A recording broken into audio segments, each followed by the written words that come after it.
continuing well into the rest of Crowley's life. They were very close and kept in touch. And if you ever have the interest, I encourage looking for more of the correspondence between them, which gives some very interesting picture of both of their characters.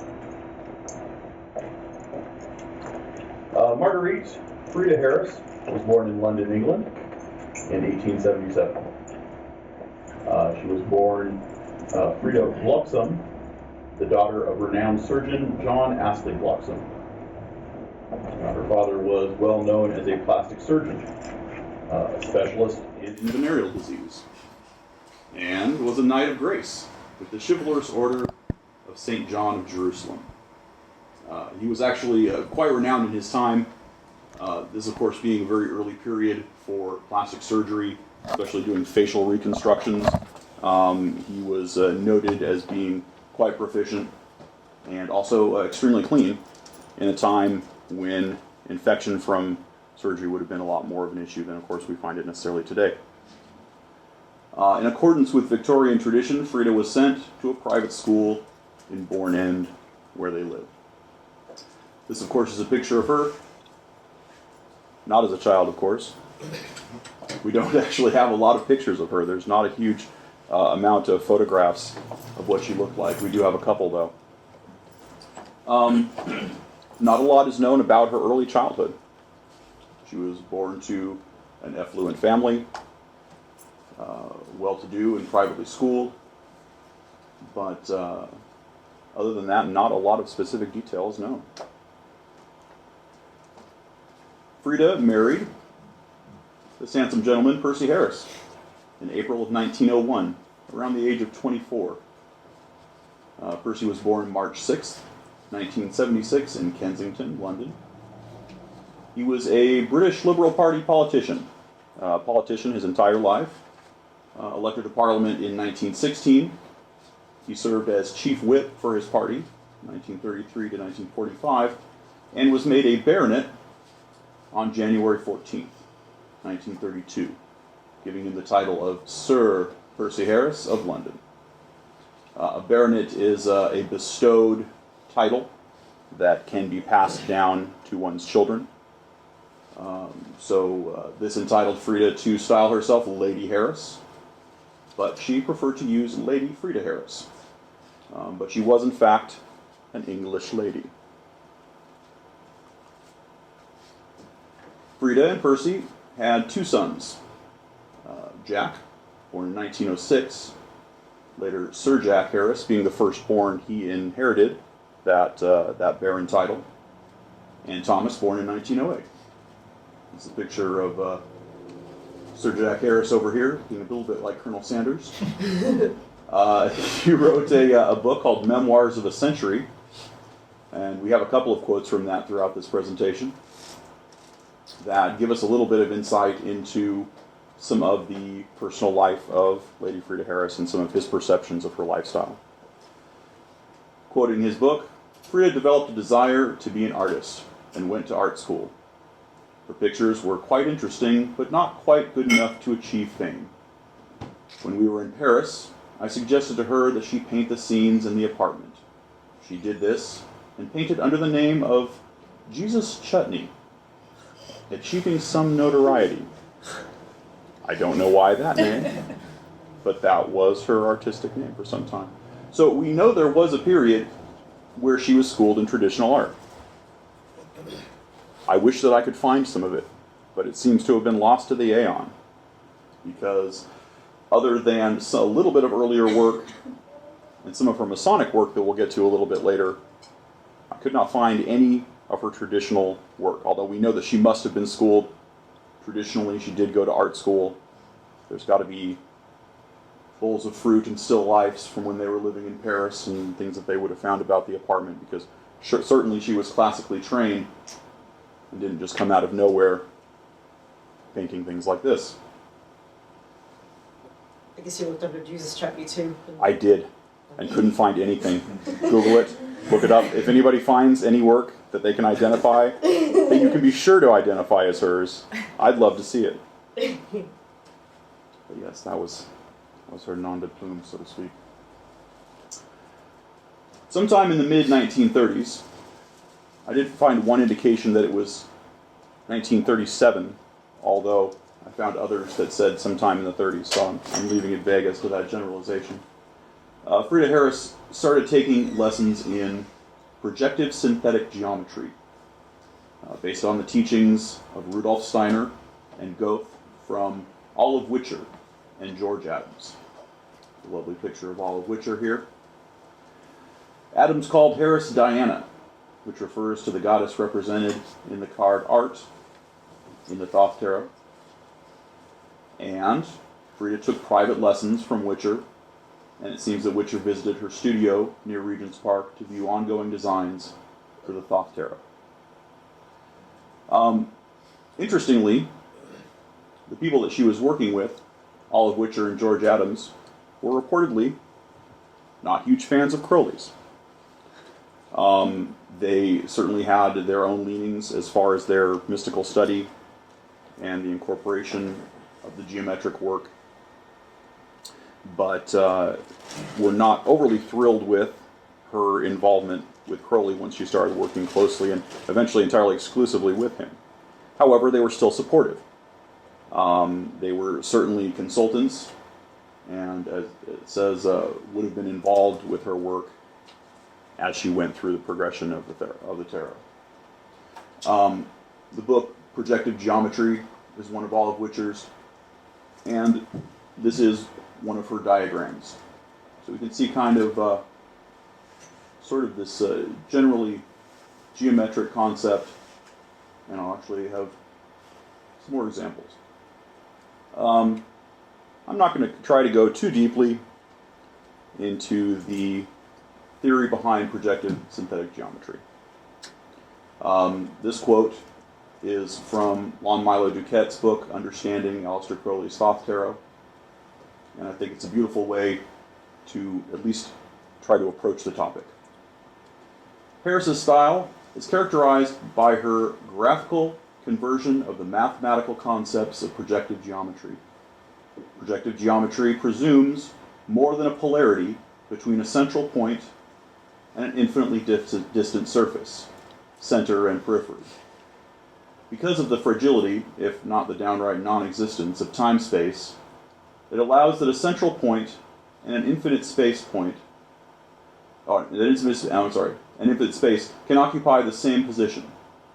However difficult or unimportant it may be for us to grasp the mathematical subtleties of projective geometry, we see it thrillingly manifested in Harris's use of lines, nets, arcs, swirls, twists, and angles, stretched and overlaid one upon another, or otherwise combined to visually redefine the fabric of space. Each time we gaze upon one of these cards, we are obliged to transcend the dimensional boundaries of our minds and momentarily place ourselves in an environment where infinite depth can coexist simultaneously with infinite projection.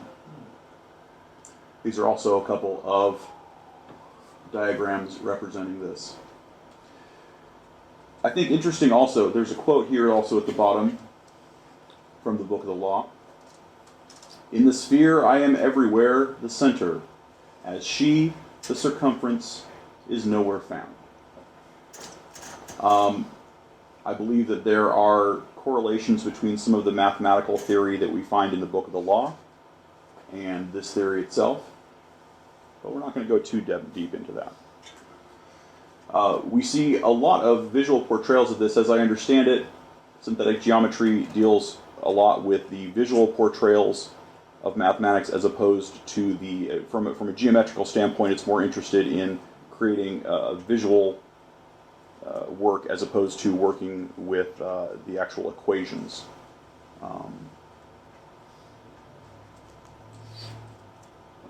Here are some specific examples showing diagrams from some of Witcher's work in the books that she wrote and the actual geometric formations that we see within certain cards, or certain paintings that would eventually become cards. This kind of pervasive geometric style is present through all of her work. And really one of the things that gives it a truly unique presentation, although we will see that there were certainly geometric elements in some of her peers and artists of the time that were working as well.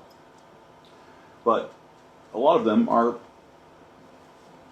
very much the same kind of star formations that we see in the star, representations of different spatial structures. But it takes us away from a more linear Euclidean kind of geometry to one that is more conceptual, that is bent with force and with structure of form to create these various different geometric elements. Are those all from the book called Projective Geometry, or are they from different books? I believe they're from different books. Ooh. She wrote actually several. Oh. So we can see that definitely she was influential in creating at least the initial approach. While we don't necessarily see a lot of form and figure work, it has a lot to do with the composition of the pieces that Harris would later create.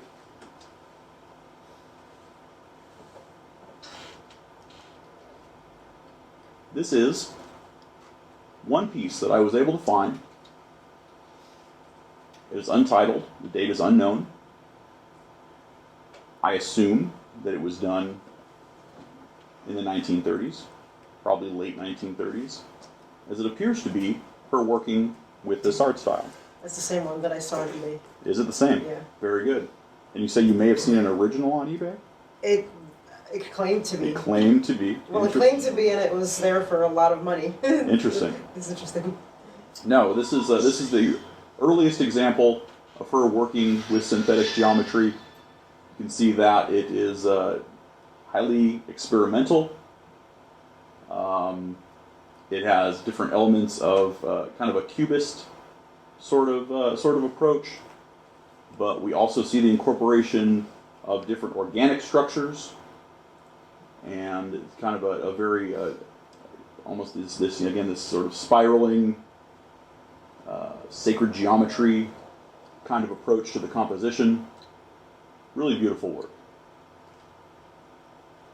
Whoever has the original of this is quite lucky.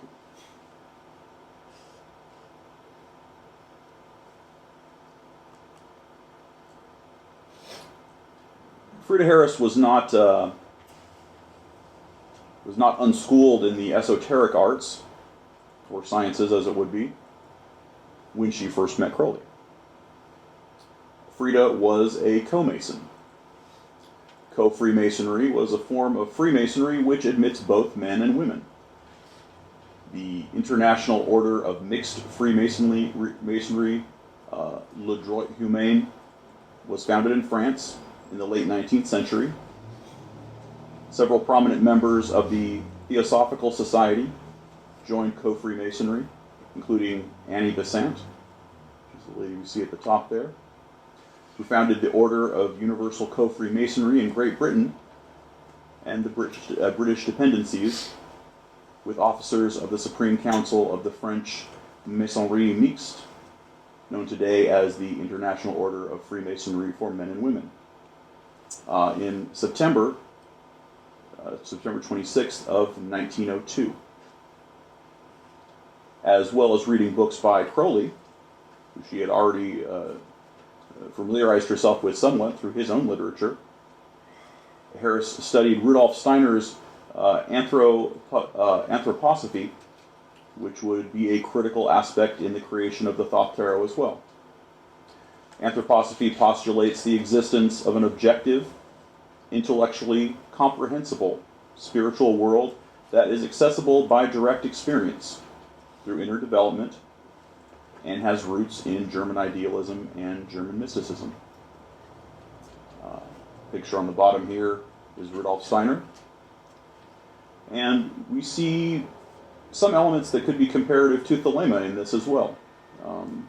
Ideas of working with and developing the mind, the body, and spirit of the adept, of incorporating these together and having actual practice to seek an inner development with the divine.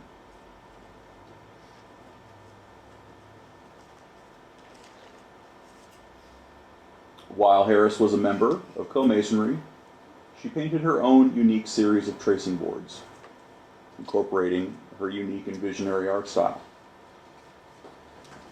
Tracing boards are painted or printed illustrations depicting the various emblems and symbols of Freemasonry. They can be used as teaching aids during the lectures that follow each of the Masonic degrees, when an experienced member explains the various concepts of Freemasonry to new members. Interestingly, it took quite some time for the idea of having permanent physical tracing boards to develop, at least into its modern pictorial form. Initially, drawings would be done sometime in chalk on tables or floors of the places in which the Masons were having initiations to give the initiate an idea of some of the concepts and symbolism that they were dealing with. And then at the end of the work, a new member was often required to erase the drawings with a mop or otherwise as a demonstration of his obligation of secrecy. So, for quite some time, these weren't recorded in permanent form. They were done as part of the initiations, and throughout the ages, perhaps because of convenience, they were developed further as permanent pieces that could be brought in and shared with the initiates, that could be kept at lodges, so a lodge would have its own set of tracing boards to share with its new members. We also have some beautiful pictures here of the ladies of Co-Masonry in full regalia here.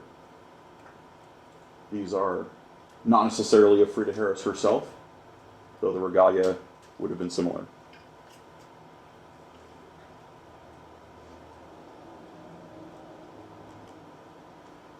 There's been a great deal of development of the tracing boards throughout time. Here we have a collection of traditional boards that would have predated her own. The earliest work is dated around 1800, and the later work closer to 1830, mid-1800s. I think it's interesting to see the progression of the art style, of the incorporation of perspective and composition in these. We see the same elements, similar elements being reflected throughout the different boards. We're not going to go into the specific symbolism, but really just more approach them from an artistic standpoint as they develop and become more complex throughout time with different people's interpretations and presentations of them. We also have prints of Lady Freida Harris's actual tracing boards here up front. I encourage you to take a look at them sometime throughout the evening. Looking at the slides don't quite do them justice, and you'll see a lot of intricacy, a lot of technique as far as her actual brush stroke and artistic application, and also the incorporation of the geometry that she's so very well known for. Here's hers.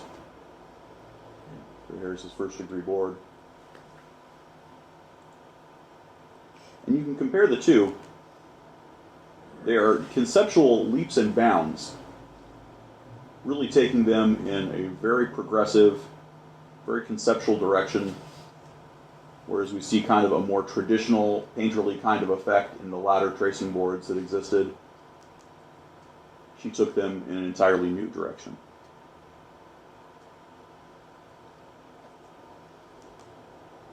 Here are some examples of prior second degree tracing boards. Again, we see similar elements. We see the dual columns, twisting staircase, the representation of the lodge, getting progressively more complex and more well realized throughout the ages. again, similarly from early to mid-1800s. And this would have been what she was exposed to, being a member of co-masonry. This is what she probably would have seen something similar at her initiations. But again, taking them in an entirely new conceptual direction, really twisting the fabric of space and time and incorporating the same elements in radically progressive ways. This is one of my favorites. If you look very closely, you can see the grid work, but I encourage you at some point this evening to take a look at the actual print where it's a lot clearer. This was done by her. When I first looked at these paintings, especially that one, it looks like a piece of AutoCAD. It looks like a professionally created spiral or circular piece of graph paper. However, that didn't exist when she was doing this. There was no AutoCAD programs, there were no computer programs presenting this. She did that by hand. And it's shockingly precise, startlingly precise. That was the foundation of this work. That before she went over and started to add different, the actual elements of the symbolism of the piece she was working on, she laid this incredible foundation based on the mathematical structures that she had been taught.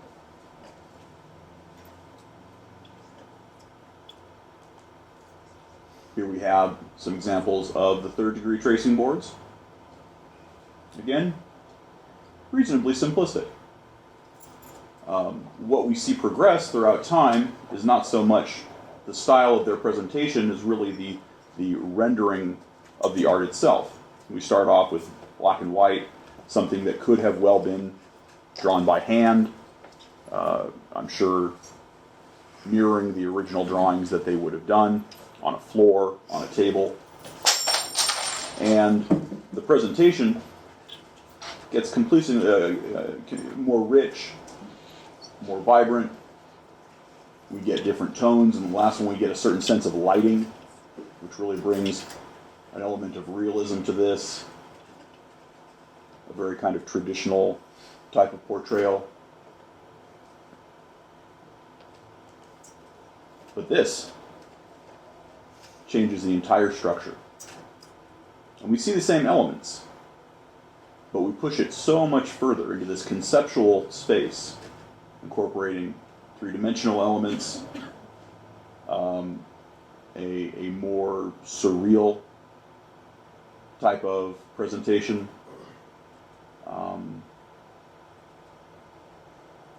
really pushing the art much further than it was ever initially created prior to her work. Again, I encourage you to take a look at these at some point throughout the evening and really closely examine all the different elements, the different overlays of color and geometry, while still incorporating the various elements of symbolism and the organic structures that they need to see there.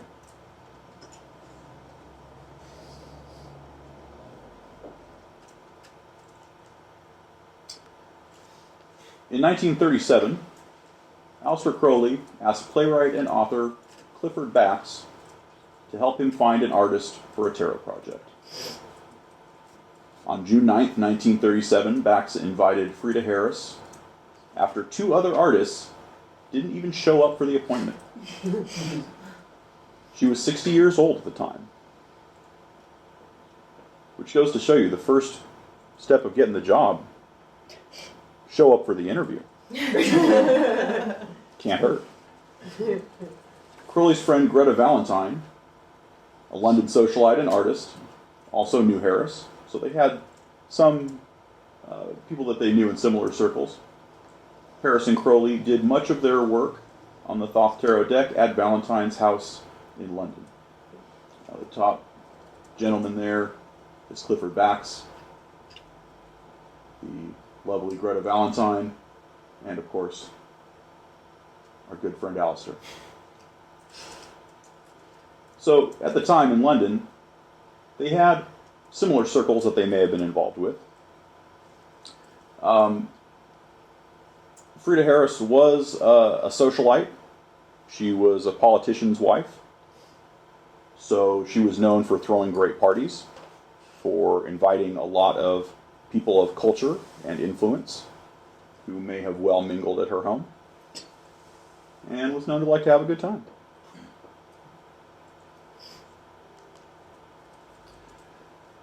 By Crowley's own admission, the deck was originally intended to be traditional, but Harris encouraged him to commit his occult, magical, spiritual, and scientific views to the project. Crowley initially intended the Thoth deck to be a 3 to 6 month project aimed at simply updating the traditional pictorial symbolism of the tarot. However, the project was to span 5 years, between 1938 and 1943. A quote again from Duchamp in Understanding Aleister Crowley's Thoth Tarot, a fabulous book, if you don't have it, if you haven't read it. The Book of Thoth itself, that Crowley wrote at the time to be a companion to this deck, also a fabulous book, but it's very dense reading if you don't have some experience and background in his theory and practice. The Duchamp book, very approachable and arguably more humorous, as Duchamp's writing tends to be. It was Harris, not Crowley, who first suggested that he redesign the traditional tarot images and write a book about it, which she would illustrate with 78 paintings. Crowley flatly refused, suggesting simply that they get a hold of the best available old pack and have them redrawn with occasional corrections and emendations. A project like that, he speculated, would take only 6 months to complete. Harris was adamant, however. She insisted upon painting entirely new tarot images that would illustrate a comprehensive new book from Crowley. She eventually made an offer he couldn't refuse. She would pay him a weekly stipend of £2 a week to teach her magic. Crowley was bankrupt. He acquiesced. So, another interesting note on this. The current conception of what we have as the Thoth Tarot really never would have been actualized in the same way without the adamant force of Lady Freida Harris. What we would have had otherwise would have been something probably a lot more similar to the Rider-Waite deck that was popular at the time. Crowley was possibly doing this as a money-making scheme. At the time, he was not financially that well off. He was quite litigious, looking for possible reasons to sue people for money. And certainly looking for a product that he could produce to be consumed outside the scope of course, his large body of writing. That was not what Lady Freida Harris had in mind. She wanted an entirely new approach. She understood how much Crowley knew. Having read some of his literature prior to this, she was aware that he could bring a lot more to the symbolism and do a lot more to advance the theory behind the tarot deck from where it initially stood. And she was quite driven to recreate it entirely with her own art style, and so much so that she paid him. She was not paid, ever. There are some rumors that Crowley and Freida Harris made a great deal of money from the deck, or that this was some kind of a venture to make a profit, which is not true. She was given a weekly allowance, being a well-off English society lady as she was, and gave him a fair percentage of that, just for the pleasure of working with him and have him be probably one of the most challenging art directors that anyone has ever dealt with before, which really shows her incredible drive and passion behind this project. Here we see a couple of the early versions and manuscript form of what would become the Book of Thoth.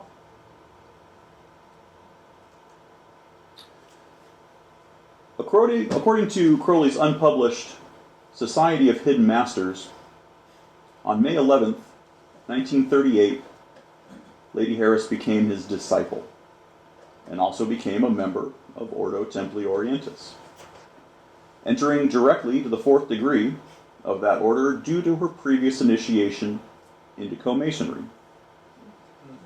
So, Crowley, also coming from a Masonically influenced background, would have felt that her initial working through the Blue Lodge and the first 3 initiations of Masonry would have been sufficient to take her directly to the 4th degree of O.T.O.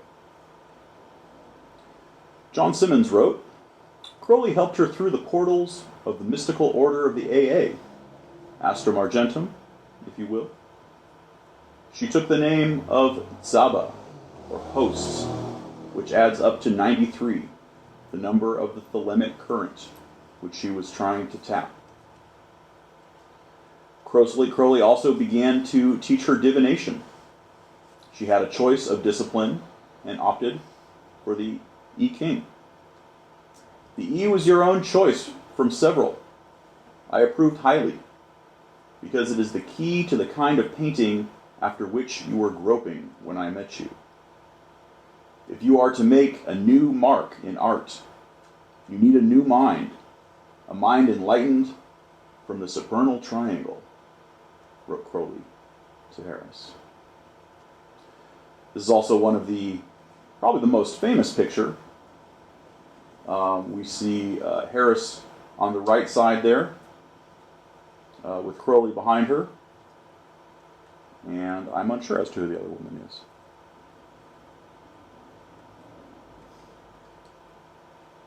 So she joined fully into the order and started to take her own esoteric path in a more thelemic direction, incorporating that as well into the esoteric and progressive style of art that she was working with.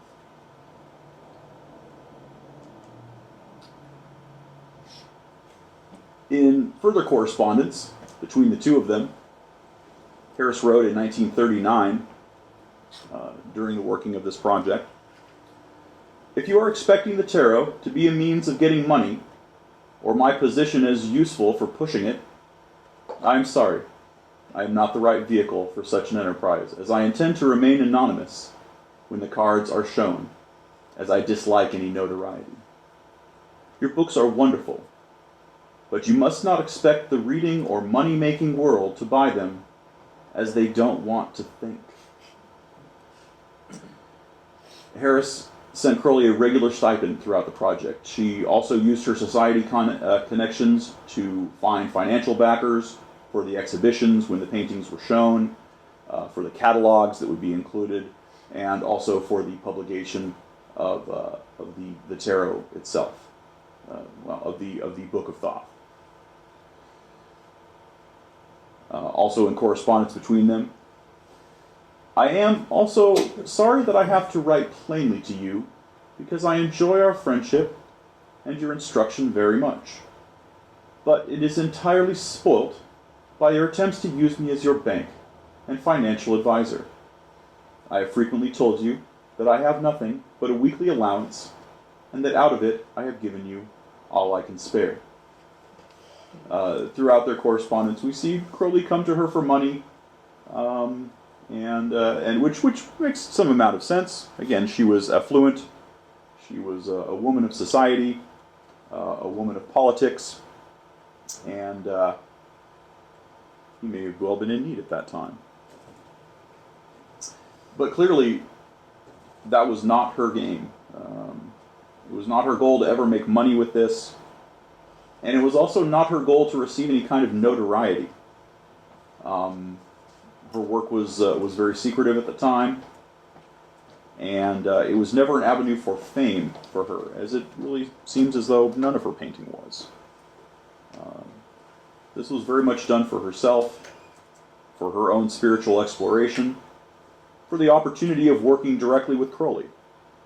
She had a level of access to him, to his theory, and a level of correspondence directly with him that many would not have been able to achieve. And so it really shows her pure intentions of putting this much work into a project of this kind, of working for 5 years, paying him, again, for the pleasure of his knowledge and company.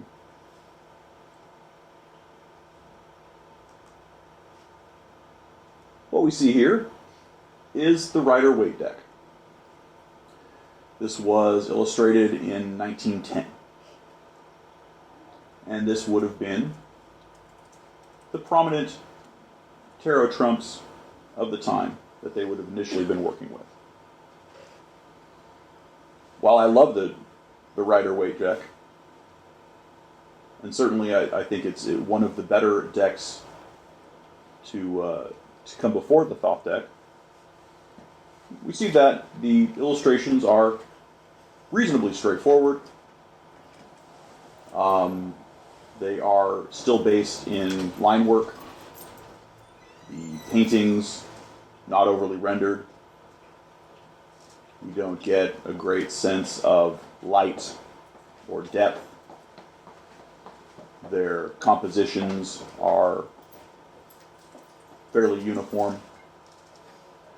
And while all the elements are there, a great deal of the symbolism that would have been a precursor to what Harris and Crowley were creating, it certainly has a hard time standing from an artistic standpoint up to what became the Thoth Tarot. Here we have the trumps from Frieda Harris. And you can just see the huge leap forward in artistic style, in composition, in the level of symbolism that is incorporated into them. The correspondences between Crowley and Harris are incredible. And if you look in the Duchamp book, a lot of times he will have little snippets from this at the beginnings of different sections addressing the different trumps, the different cards. And the level of detail that Crowley gave her was astounding. The different number of elements that he would want to be represented, the way that he would want to see them represented.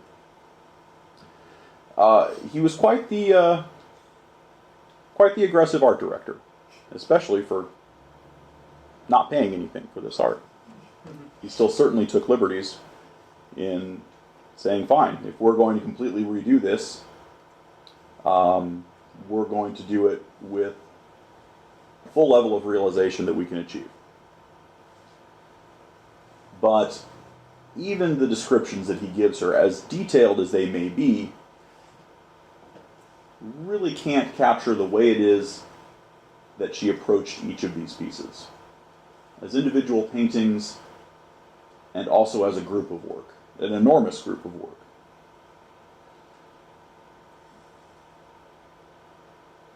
The color scale that she works with, which of course in many of the cards is related directly to the underlying symbolism that they were trying to achieve and portray, it's just astounding.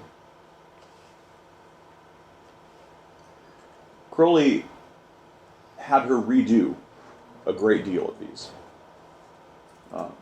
Some of them as many as 8 times. She worked incredibly hard on capturing the vision that he was trying to portray. And without question, would completely scrap a nearly finished painting and start another. Again, challenging art director. Michael, Yes? apart from the 2 relatively well-known previous versions of the Magus, any of those other early drafts extant you're aware of? Yes. In fact, I have some to show. Aha. Yes. So now we get Foreshadowing. some of the behind the scenes. This is the director's cut. Some of the making of. There are some drafts and sketches and initial versions that I've been able to find. Here we have the Fool. The early versions, we have a sketch and also kind of a preliminary draft painting of what would eventually become the Fool that we know. Interestingly, the face here is designed after Harpo Marx. Quite appropriate for the Fool. And also kind of an interesting pop culture nod from such an esoteric project. Just I love to see kind of the progression, the different elements that were incorporated initially. You can imagine Crowley going over this and saying, no, we're gonna take out this clock design at the bottom. We're going to incorporate this chalice in a different way. We're going to ditch the wings. It's interesting, it looks more like a traditional illustration. It doesn't really incorporate the geometry. It is. That the final version is. And these are just the ones that we're aware of. There could have been many different versions, many different drafts of these same cards. And it seems also interesting that perhaps she was trying to initially nail the character concept and using the geometric as more of a compositional technique to fill in, incorporate the backgrounds. Perhaps because Crowley would have had less to say about that. Crowley would have been quite specific about the style in which the character itself was being portrayed, which is really what you mostly see in a traditional tarot. It's very character-driven, very line-driven. The composition is very formed around the character. Let's look at more. So the classic version that a lot of people have seen is the various different versions of the Magus. There are quite a few of these. In some of the editions of the printing of the Thoth Tarot, they include 3 different Magus cards.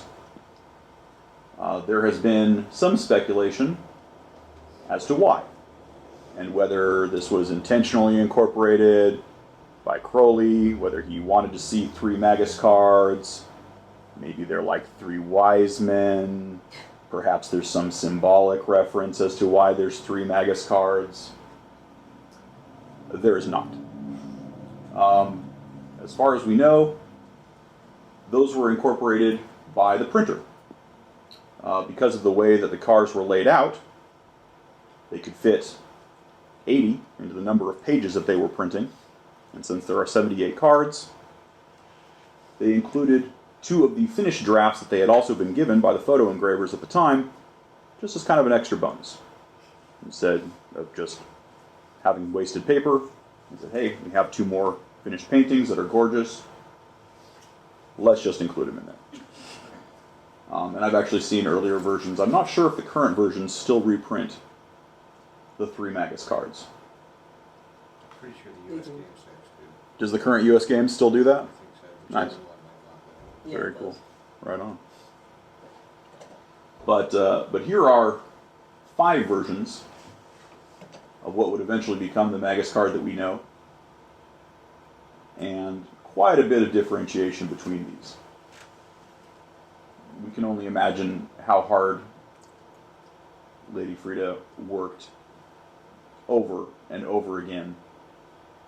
And we see again the similar elements, kind of like we did with the tracing boards. But quite a bit of progression to where we are today.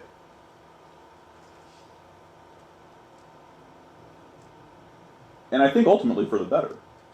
Although I'm quite fond of the early ones.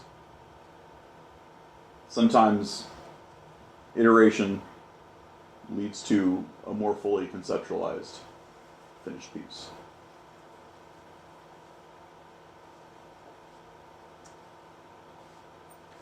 I can imagine Crowley being like, yeah, that's all great, just make it like slightly more yellow.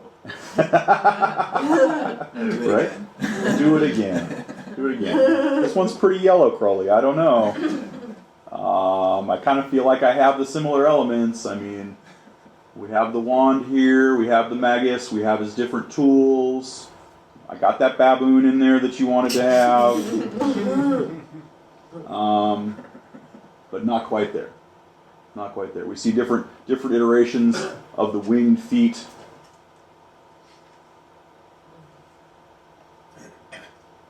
So, really very interesting progression of art.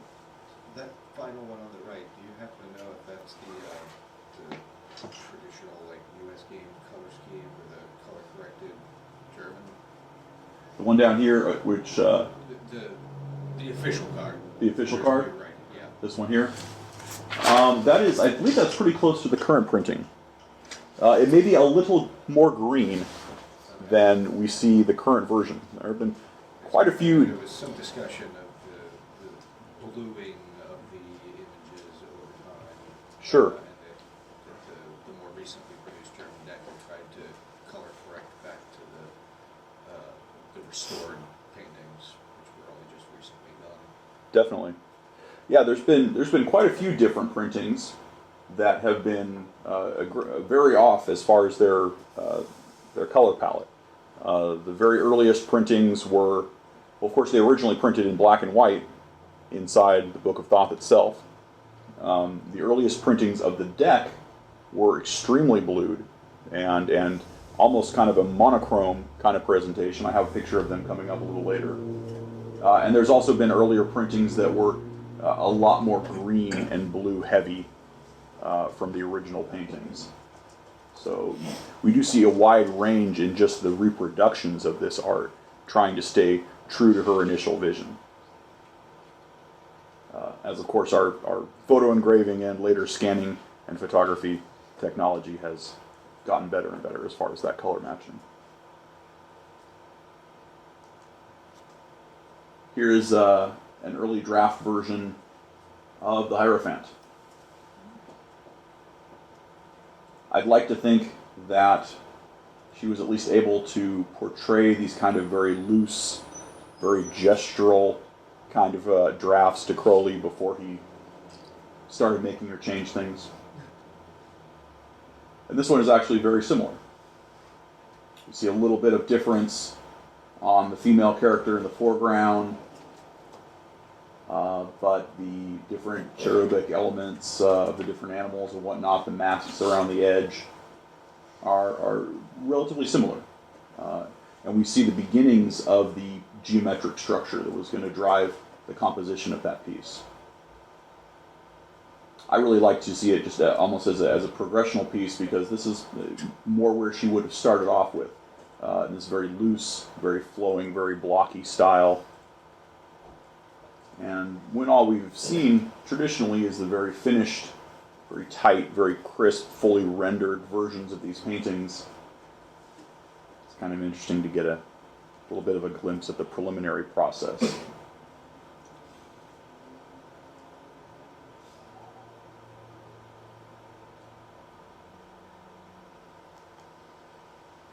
Here's a version of the moon. Again, similar elements, but a lot of very specific nuance that has been changed and addressed. The helix across the top. Looks like we almost have a reflection of the globe in the top of the moon there. The presentation of the waves across the bottom, and of course the color palette itself.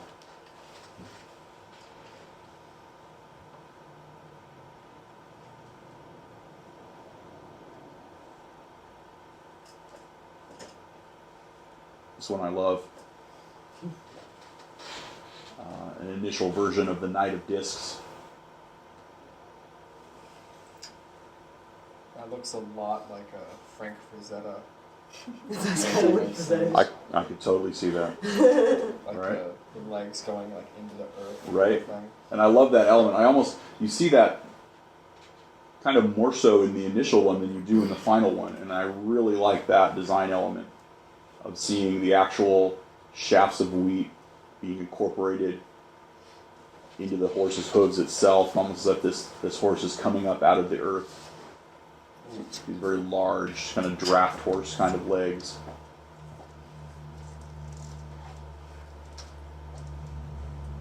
And these were all done between 38 and 43. Yes. I think that was like within a decade of Frank Frazetta too. So he was doing like illustrated book covers in the 50s Sure. and 60s.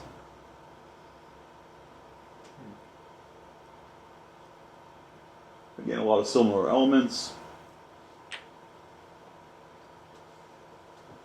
But Crowley had to have a say.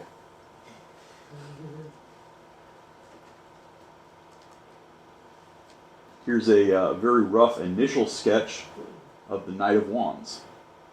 That's cool. Just very loose, very gestural. Just a concept sketch of what it would initially become. I would have started doing stuff like this too, working for Crowley. I'm not going to present a painting to you.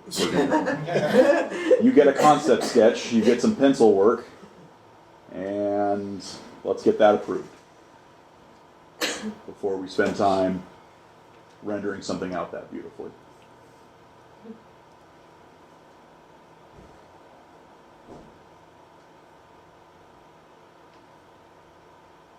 But she pretty much nailed it on this one. Not really a lot of changes.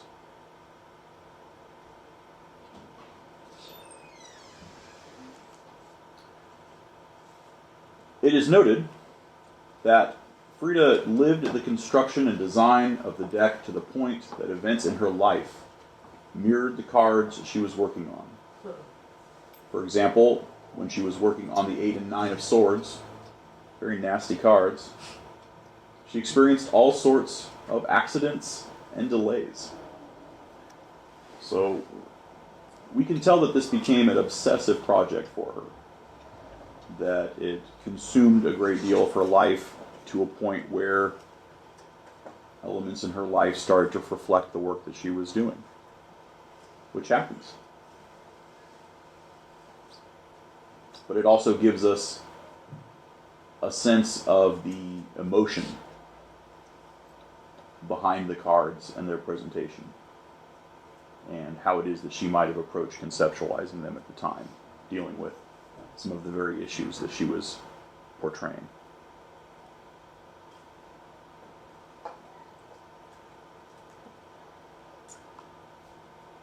Harris had originally intended on portraying the paintings in a highly expressionistic style, which is not shocking. If we look at her previous work, or at least the work that we know of, it was either very expressionistic, or also very much based on kind of a modernist approach to collections of symbolism. We don't see a lot of human figures. We don't see a lot of compositions involving people. She had noted that she was not especially experienced in painting faces and portraiture.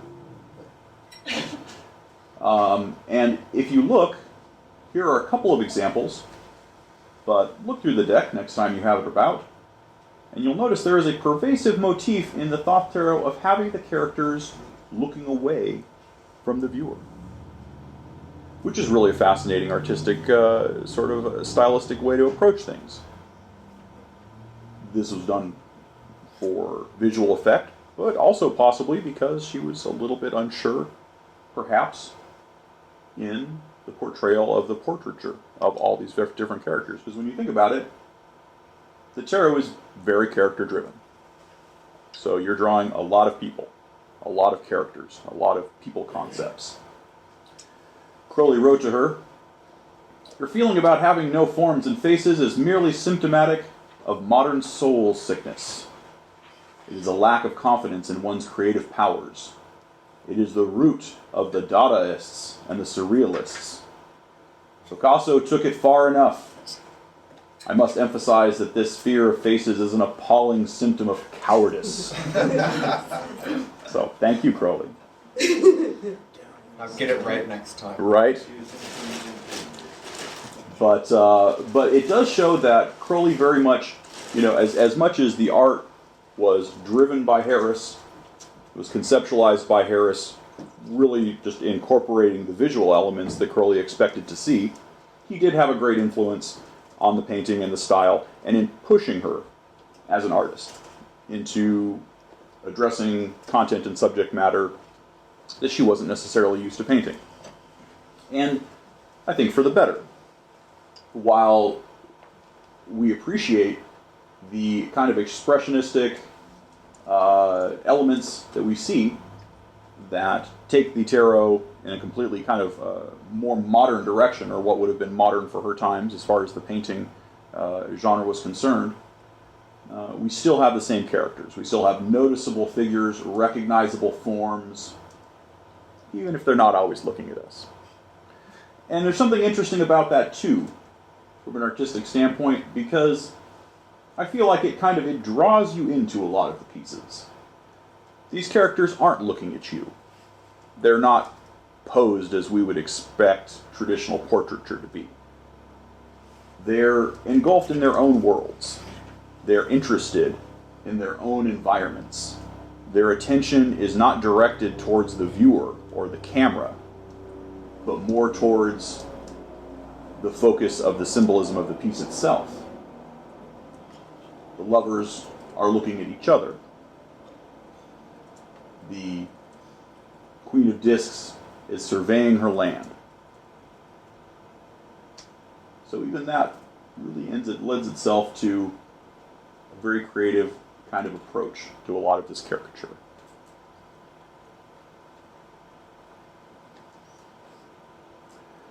Just to give a little bit of artistic context to elements that may have influenced her, other artists that came prior to her that were working in somewhat similar veins, or that may have been peers of hers artistically.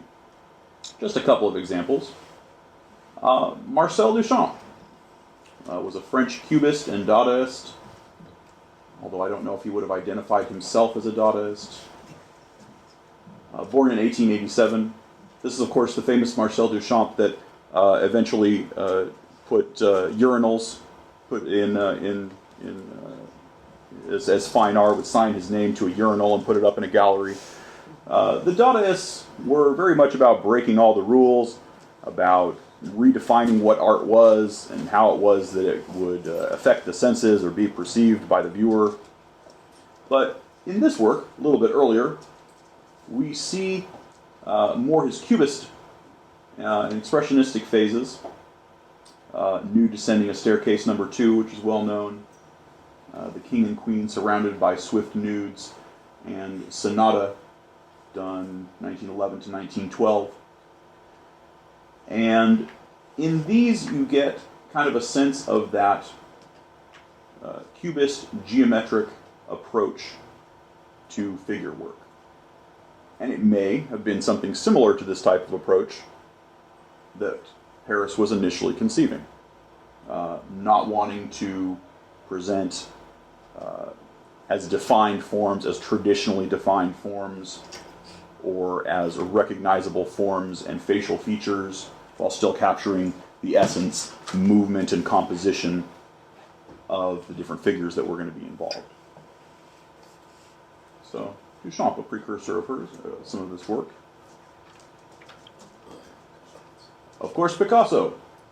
Pablo Picasso, born 1881.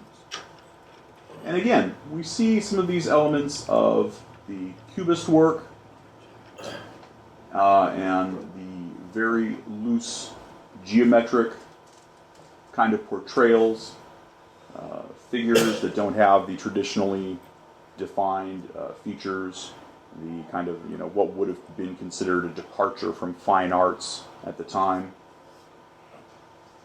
And from Crowley's comment, it doesn't sound like he was a huge fan of modern art.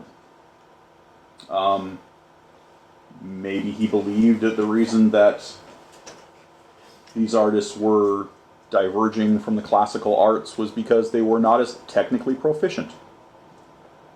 I don't think that's necessarily true, of course, obviously, because Picasso went through earlier periods where he was very traditional, his blue period and whatnot, where there's no questioning his fine art chops. Like most artists of the time, that was how they were going to be classically trained. But we're looking for a more progressive, experimental approach in portraying figure and whatnot.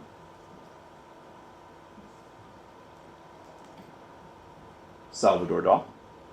How can we talk about surrealism without looking at Dali? These works, interestingly, would have been done right around the same time. So, if Freida Harris was looking at contemporaries of her time, which I'm sure she was, she could have well been influenced by Dali's work. Burning Giraffe in 1937, and actually some works that came a little bit later, towards the end of her work with the Book of Thoth. Dream Caused by the Flight of a Bee Around a Pomegranate, The Second Before Awakening, and Poetry of America. But the approach is interesting. And what we see again is these very figure-driven compositions where the figure itself is not the entirety of the focus, nor necessarily the purpose of the portrayal.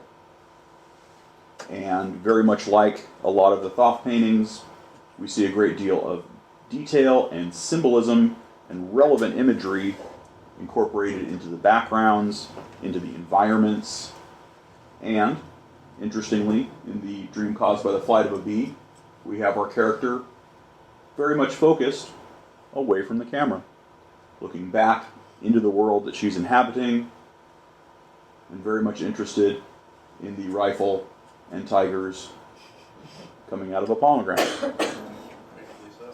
I would be interested too. Absolutely.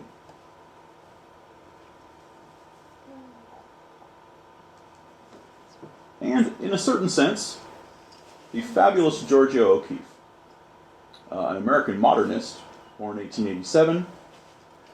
And I think that again we see some similar elements between the sort of abstract portrayals, blue and green music, incorporating some of the geometric forms, but also the elements of organic content, along with landscape in Ram's Head, White Hillock, and Little Hills, and while still remaining extremely expressionistic with some of her work, Gray Line with black and blue and yellow.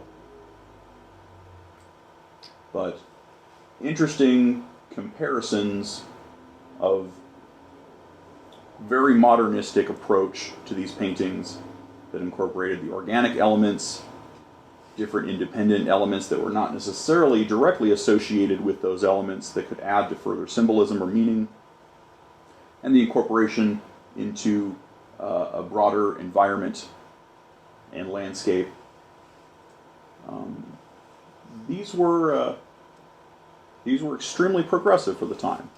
And I point out and compare some of these artists to show some things that may have influenced her. We don't know for certain.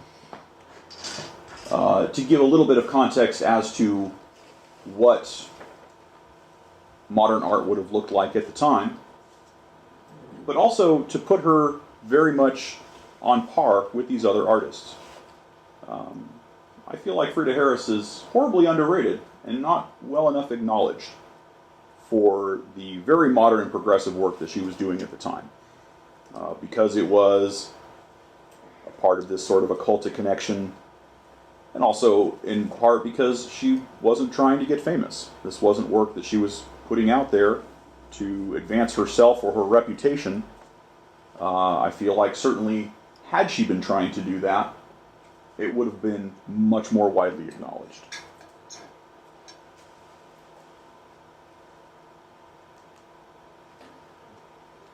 A little bit of historical context to consider.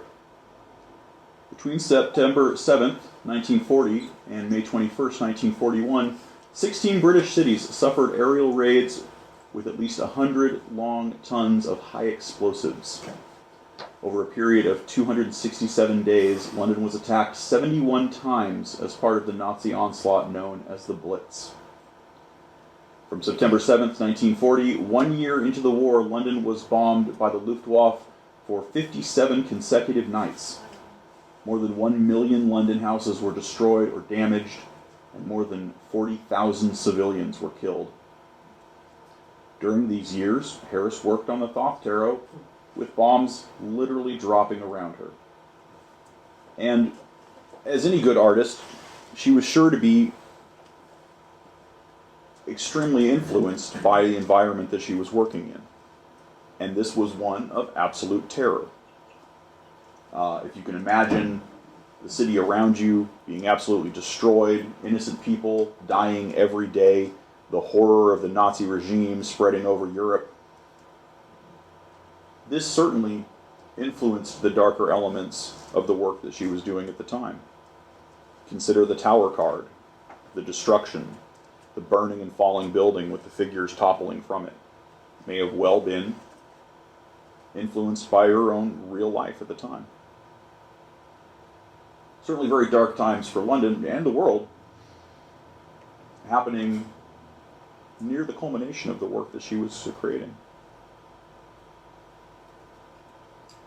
Here's a little more context. Harris certainly had something to lose by being associated with the man the media of the day named the most evil of men in the world. Crowley at the time, in London, was not really well liked. Well, by the media at least. Certainly he had his friends and supporters. But after the Abbey of Thelema debacle, getting kicked out of the country and coming back to Great Britain, he was a tabloid figure that was acknowledged within society to be somewhat of a black sheep. The wickedest man in the world, the man who chose evil. Orgies in Sicily. I mean, there was. It's not true. It's not untrue, right? I mean, preying on the debased, his abbey. So, Crowley was well known. It's not as if this was a figure that nobody was aware of who she was working with. It may have well been why Witcher and her predecessors, who were instructors of her prior, were not a huge fan of his. They may have been influenced by some of this muckraking, as it were. I love that this is sandwiched between World War I and World War II, and of course, the guy that likes candles and naked people is the wickedest. And he's the wickedest man. Right. Hitler is destroying London and spreading across and doing all number of This guy's having too much fun. this guy orgies and drugs. Wicked and evil. Wickedest man in the world, to be sure. Wow. Yeah. Interesting But perspective. Yeah. shoot, you have to remember though that he did align himself a little bit with the Nazis, I think, right? No, it was opposite. Opposite, interestingly, and there's difference. For victory. Because Difference. when he came to America, I heard that he wrote for a pro-fascist. So there are some record of What he wrote in there. him writing for a German paper, but the things that he wrote were absolutely ridiculous and were untrue. He was not writing for them so much as trying to subvert the effort. And there's also interesting accounts of him working with Churchill and informing him as to the highly superstitious and occultic nature of Adolf Hitler, very into the occult, and some people say that's where the V for victory came from. That is actually the sign of Apophis, and that was something that maybe Crowley gave to Churchill to use as a scare tactic against Hitler. Could be true. I don't deny it, just that at that time, people might not have been able to see it that way. They might not They have might done heard, that. Oh, he's over there writing for that paper, and he really is like the wickedest man. Well, when he was writing for that German paper, he used a different name, so it wasn't like Crowley's name in this German publication. He did a lot of that, like using different names when writing different things. Certainly his writing More seemed... aliases than your average internet troll. He's the most transparent person in the world. Certainly, So certainly. That's going to lead to some sort of suspicion. No, his writings do seem to indicate that he was anti-fascist and very much against the Nazi party as a whole. But perhaps it appeared at the time without historical context that he was somehow involved. It's possible. I've never seen any of these clips accusing him of that though. It's usually about like orgies and. Sure. Sexual deviance. Right. Yeah. Those Right. two articles on the left, on the bottom, like those seem a little bit too modern for like 1940s. You know, Like, there's... were they able to like publish? I mean, that looks like it was done by some fan or something. Well, you know, it's possible they're forgeries. However, there are dates on them that I believe place them in the 1920s. You'll be surprised. With pictures like that? You'll be surprised. Yeah, I'm You'll be surprised already. surprised. That's what person industries was pretty much known for. Why France finally kicked out the high priest of the devil cult. Hounding the king of the devil cult around the globe. Mm-hmm. Mm-hmm. He's even got his signature on that one. Right. Kind of interesting portrayal of him throughout his life. One thing is for sure that there are a lot of pictures of Crowley. Crowley was a big fan of getting photographed. And so there is actually a very good photographic record of him throughout his life, actually from a very early age. So, we have to consider the fact that Freida Harris was an upstanding woman of society, a politician's wife, who it might not have been well received for her to be spending a lot of time with and working very closely with Aleister Crowley. I wonder what he thought of their association. Right? A means to an end. He very much possibly. Yeah. Although he does, interestingly, Crowley writes very highly of Freida Harris. And Crowley didn't write very highly of a lot of people. But he actually has several passages, a couple of which we'll see in a moment, where he seems very genuine and honestly quite impressed by her work and by her dedication to the project that they were both involved with. Which again, he doesn't languish a lot of compliments on a lot of people, or a lot of women necessarily, that he interacted with. But he speaks very highly of Lady Freida Harris. This is a small clip from Memoirs of a Century by Sir Jack Harris, the son of Lady Freida Harris, from his book. Among her contacts was Aleister Crowley, in his time notorious as one of the world's bad men. He created a coven, which Frieda joined in her search for novelty. Members of the coven were undoubtedly given hallucinatory drugs. On one occasion, it was agreed that Frieda had been turned into a frog. And on another, she and other members of the coven danced on the cliffs at Dover to keep the Nazis away. I'm sure Hitler was terrified, and must have been frightened away, as he did not arrive. Wow. So that was his perception as her son. So even he was aware of the fact that there was some scandalous behavior that may or may not have been involved in the goings and the interactions with Crowley. Mommy's dancing with the devil tonight. Indeed. Hallucinatory. I see hallucinatory stuff in the art where it resembles some modern day 60s psychedelic art. Absolutely. I think that's a fantastic point. To bring in the psychedelic element, to see the kind of fractured geometric nature of some of her work, the hallucinatory kind of elements, absolutely. Yeah, the swirling too. Right, Especially. right. Definitely pre anything that represent these psychedelic movements within the arts. Very progressive.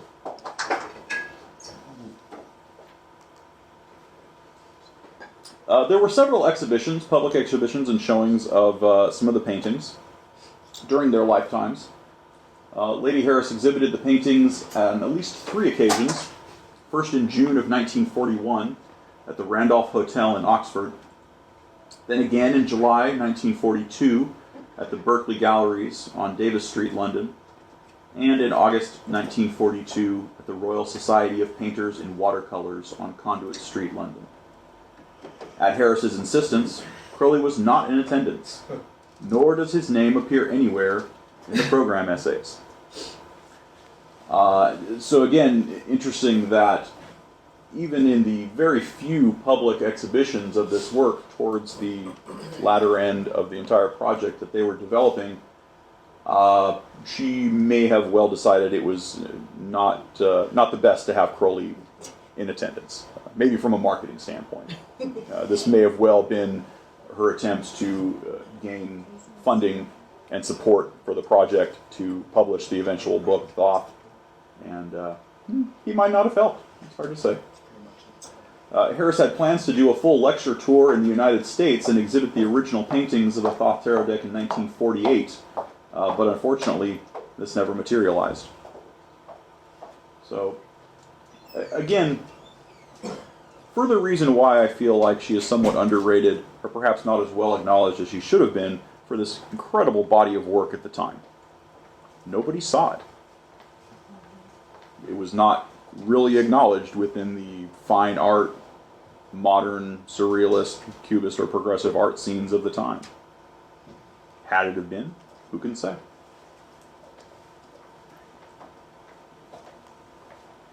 That's a bit of an eyesore, huh? A little bit. Don't read it. I'm going to read it to you. This is actually very interesting. This is an excerpt that I found from a book called My Dear Aleister, Creating the Crowley Harris Tarot by Marlene Packwood, written in 2009. In it, she has a complete transcript of a speech or presentation that Harris gave at the Sesame Club in 1942 at one of the exhibitions. And it's beautiful, and it reveals a little bit of her theoretical approach to working on this project. So I will read it. Contrary to everyone's impression, the tarot cards were not intended for the purposes of divination. They are a map of the universe, and they might quite easily be compared with the symbols of mathematics. Regarded as such, they represent a convenient means of stating cosmic problems, such as the grouping and regrouping of forces, elements, and so on, which have in the past accounted for the course taken by history of the universe, and they will probably continue to shape it in the future. I have made an effort in this present pack to embody this current mode of the century. Therefore, I have tried to introduce among the cards the element of time. In nearly all the designs, the straight lines of the former cards, such as the check patterns, the rays of the sun, the chart of the universe and the stars, are expressed in a curve. I hope to convey the idea of movement. Death in the trumps has to suggest the idea of reincarnation as opposed to putrefaction. He is weaving with his scythe a geometrical web of new forms. One must remember, in looking at these cards, that they are to convey to the mind the continual play of opposites. The conception was that of the earth in the home of two opposite forces, the active and the passive. This really means that you can look at any of these pictures thinking in what I may describe as 4 dimensions. This requires great concentration and is an incentive to meditation. I would need much more time, and we should be standing here all day long and be bored, to give an adequate description of the tarot cards. They really must be loved and studied. For each person, a new meaning is to be discovered, which helps him to solve his own problems and trains him in the art of meditation and disciplined thought. So, a definite departure from the traditional approach to the tarot cards as being divination tools. A lot of the early theory around the tarot is that there are certain cards that mean certain things. This card means this, and it relates to a certain person in a specific way. It relates to everybody in a certain way. And the individual can interpret that for their own, but there's a much more concrete sense of this card means this. If this card is upside down, it means that. And that wasn't necessarily how she approached this. These were really more conceptual meditations, that the imagery was created and representational of the imagery itself. That the way in which it was formed, the symbolism and all the geometric structure that was there, was meant to be meditated upon for the art itself. And that the meaning was present in the portrayal. It talks about her incorporation of trying to address cosmic ideas. And it also heralds back to possibly her approach to the tracing boards. These are collections of symbolism that are meant to represent universal mysteries. They're not meant to mean or directly, literally represent the subject matter that one finds within them. So, she certainly had a great deal of theory behind her methodology and presentation of this work. It wasn't as if she was just painting what Crowley said. There was a great deal of background that went into how it was that she was approaching this project.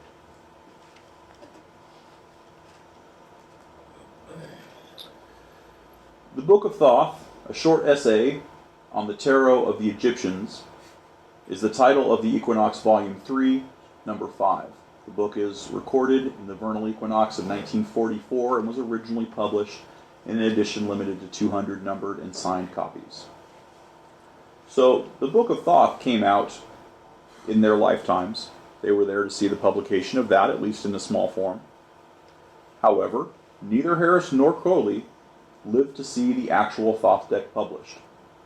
The first full publication was by Ordo Templi Orientis in 1969, although this initial printing was seen by many to be of inferior quality. And, in 1977, the Harris paintings were rephotographed for a second edition. A further update, with new photography, took place in 1986, while the current edition is based on a revision to this update, which was first printed in 1996. So, this has seen quite a few different versions. As, again, we were talking about the ability to scan and reproduce this true to the original art developed throughout the years. The first is an example of one of the first editions that came out, where you can see, again, almost a monochromatic kind of presentation. Across the bottom are several of the different editions of the packs that they came in. But it took quite some time before what we have today, what we have, honestly, is relatively recent in production. A lot of the earlier versions were by far inferior as far as portraying the original paintings in the color key and the way that they were initially intended to be shown.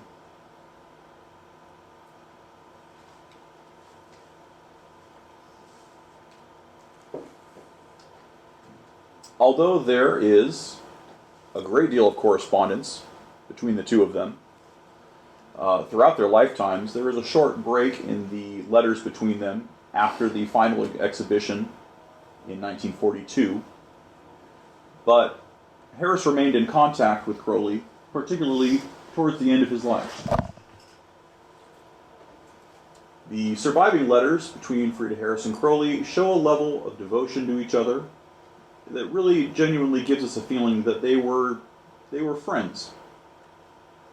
On May 29th, 1942, Crowley wrote to Pearson, the photo engraver of the Thoth deck, "I should like to emphasize that I am absolutely devoted to the Lady Harris, and have the evidence of countless acts of kindness on her part, indicating that her feelings towards me are similar." Crowley had a great deal of people to come and go throughout his life. a great many scarlet women, which he worked with through various periods of his endeavors. But it's possible that Frieda Harris was one of the most long-lasting and consistent Platonic friendships, although it might not have been the case, but we have no direct evidence or record of them ever being involved further. She was never technically considered one of his scarlet women, although they were quite close.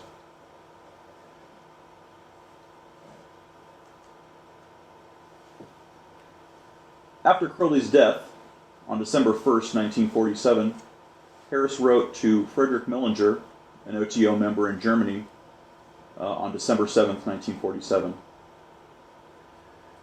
She visited Crowley shortly before his death and was one of the people to see him on his deathbed.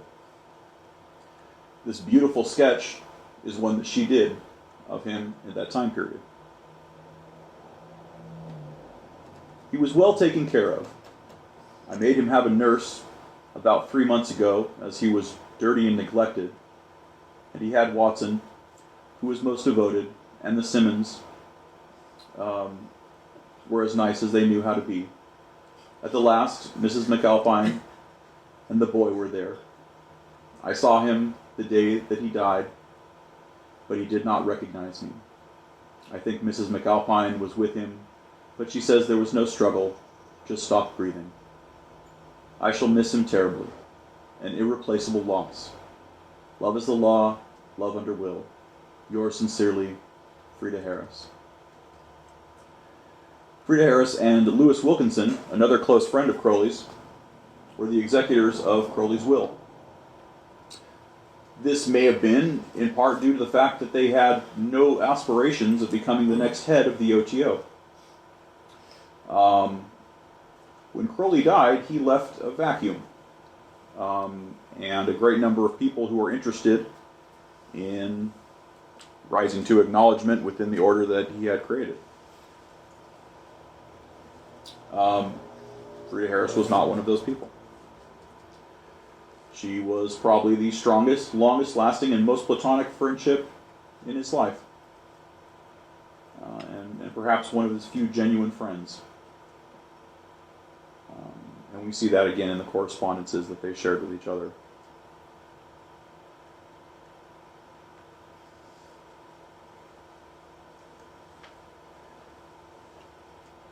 After Harris's husband died in 1952, Frieda moved to India, living her final days on a houseboat, her income supplemented by the sale of her paintings and writings.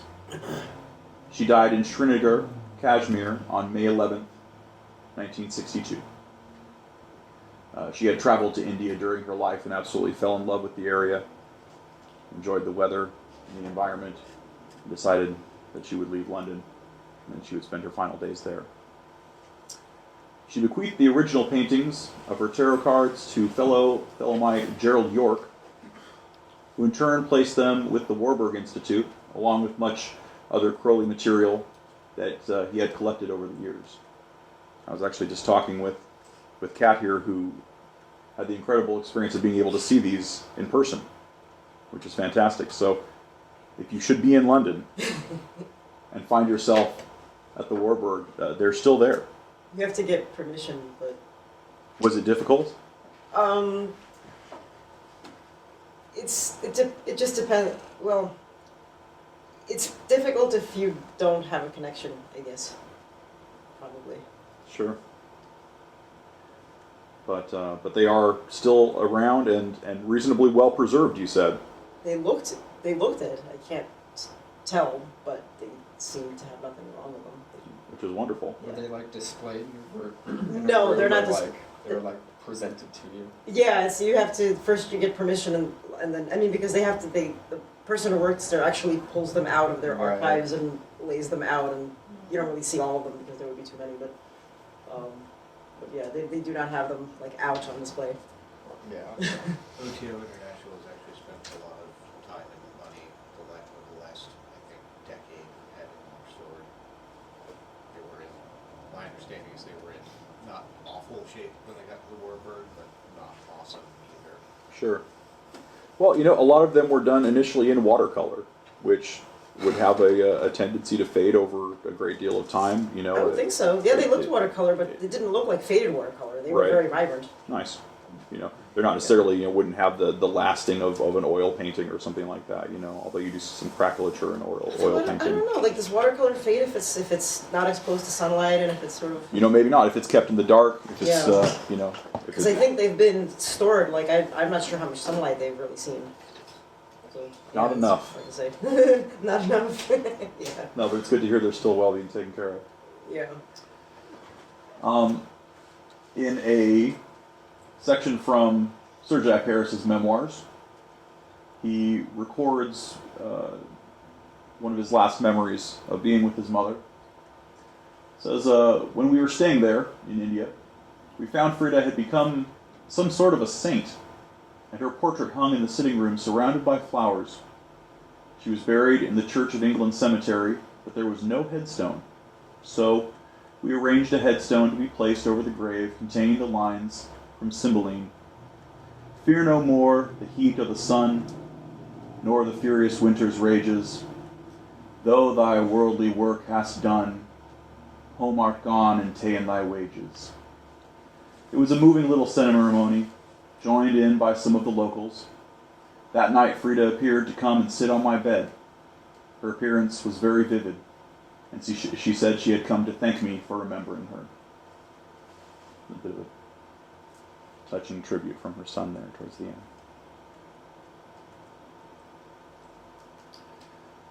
In a beautiful quote from Crowley, which we find in the Book of Thoth, being far more complimentary than he generally ever was, he writes, "She devoted her genius to the work. With incredible rapidity, she picked up the rhythm, and with inexhaustible patience submitted to the corrections of the fanatical slave driver that she had invoked, often painting the same card as many as 8 times until it measures up to the vanadium steel yardstick. May the passionate love under will which she has stored in this treasury of truth and beauty flow forth from the splendor and strength of her work to enlighten the world. May this tarot serve as a chart for the bold seamen of the new aeon, to guide them across the great sea of understanding to the city of the pyramids." And this is actually a bust of hers. I don't know who did it. Whether it was a self-portrait of hers, I cannot say exactly, but I found it in his book. Book of Thoth. No, in the Memoirs of a Century. I'm sorry, her son's book. Huh. Interesting. And love is the law. Love under will. So that's about the presentation I have. Is there anything that you'd like to see again? Is there any questions that I may or may not be able to ask or answer? I'll add a point. Since Please I do. just looked it up while you were talking. Yes. Susan Campion at the Warburg Institute that did the restoration work between 2006 and 2011. So I think by the time Kat was there, that project was done. They must have been up, yeah, post because when I saw them, they didn't look like they needed restoration. So Yeah, because you were just there like within the Last year. 2 years, right? yeah. Okay, very good. So there has been some restoration done. on Okay, that. yeah. So yeah, I have no idea what they would look like before that.